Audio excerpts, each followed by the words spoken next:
Tara, gawa naman tayo ng dessert. Gagawa tayo ng special turon. Ang main ingredient natin, syempre ang saba at asukal na nilalagyan ko ng onting cinnamon. Diyan natin iro-roll ang ating banana and then maglalagay rin tayo ng peanut butter bago natin i-wrap.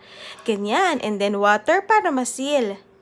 Ayan na, after natin balutin with peanut butter. And then, gagawa naman tayo ng caramel. So, yan ang yung brown sugar, onting water, vanilla, butter.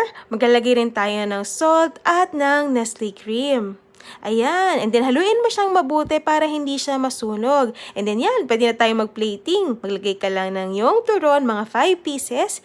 And then, your caramel. Maglalagay din ako ng chopped nuts. Yan ay walnut. Pero kahit anong nuts pwede. At ice cream. O, diba? Sobrang ganda at sobrang sarap niyang banana turon na yan. Promise, magugustuhan yan ng iyong family at pwede mo yang